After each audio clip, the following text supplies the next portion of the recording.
Don't play with it, don't be dishonest. Ay, still not understand. I am so troubled by the soul of mine.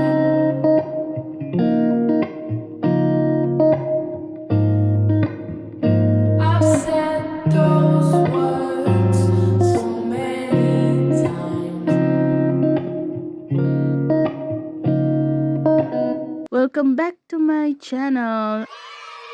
आज हामी लामाचौर to Syangja मेरो गाउँ जान लागेको।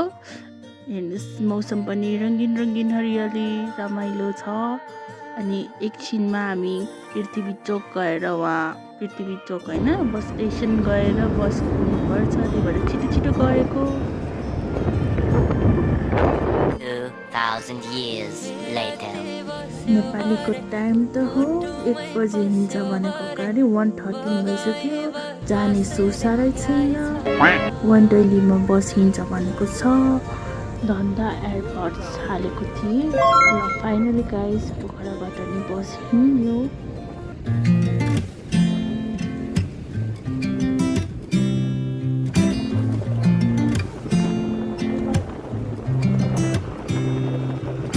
You said it was the last time, but you keep coming back to tell me sorry that you take back all the things you said just to hurt me.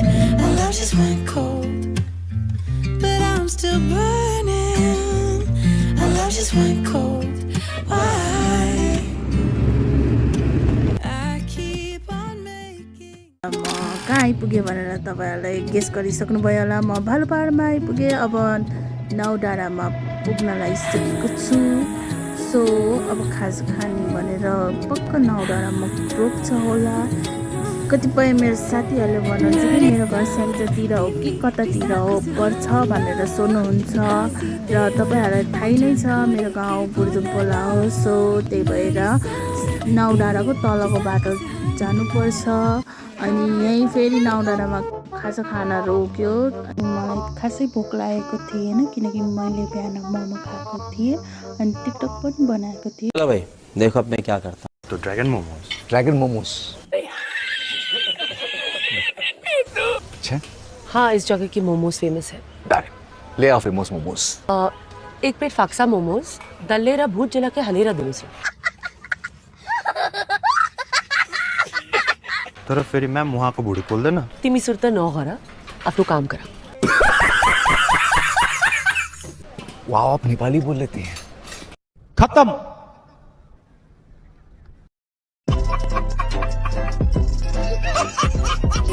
त्यही गर्दा गर्दा हामी सेती दोकानमा आइपुग्यौँ।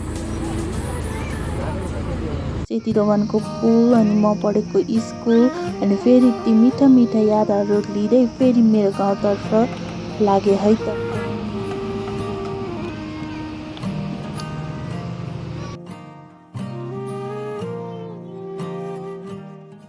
फेरि बस रोक्यो। 3:50 भइसक्यो। अहिलेसम्म म घर पुगेकै छैन। पानी पर्ला जस्तो भएको छ। सिमसिम पनि परिरहेछ। छामेर हेर्नुहोस् त। कैसा लगा मेरा मजाक? जोक गरेको नि फेरि सिरियसली नलिनु।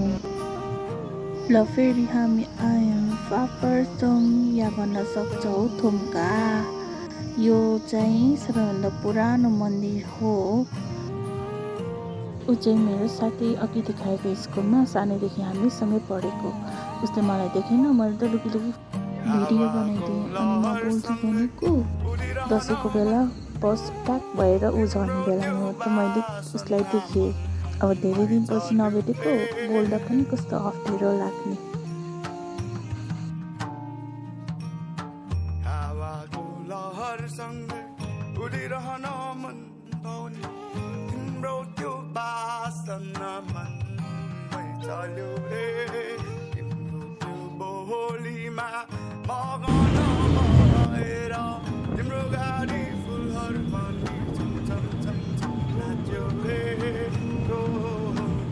फाइनली गाइस म मेरो गाउँमा पुगेँ। अब म झर्छु देउरालीमा।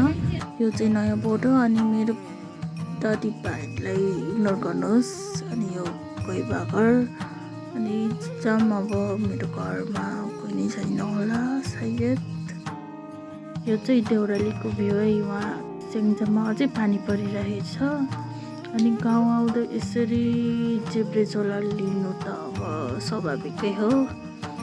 जेब्रेजोला नल्याएसम्म गाउँ आएको मजै हुन्न के गर्नु कसैले ल्याउनु पर्यो। हाम्रो घर फेरि यहाँबाट अलिकति तल पर्छ क्या, अलिक घुमाउरो ठाउँमा छ, अलिकति हिँड्नुपर्छ, हिँड्नु पनि जरुरी छ। अनि कति दिन नआएको यताउति हेर्दै हिँड्ने।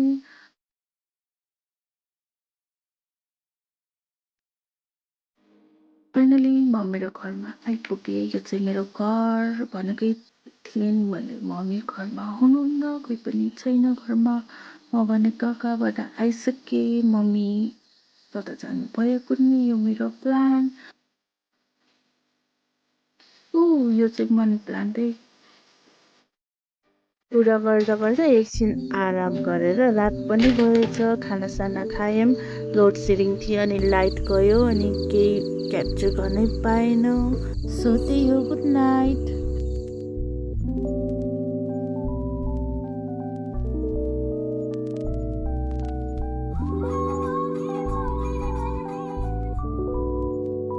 गुड मर्निङ साथीहरू। नयाँ दिन नयाँ सुरुवात भने चाहिँ ब्युटिफुल सनराइज हेर्दै यो ब्लगको सुरुवात गरे है त।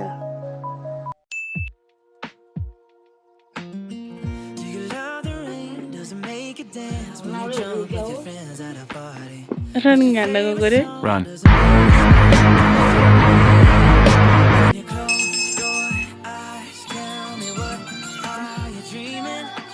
जमाना राखेको यो छोटा पण्डित किधर गया छोटा पण्डित।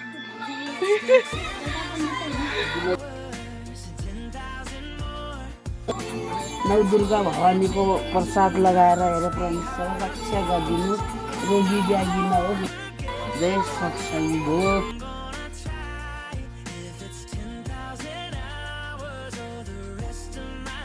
Morning tea with beautiful view.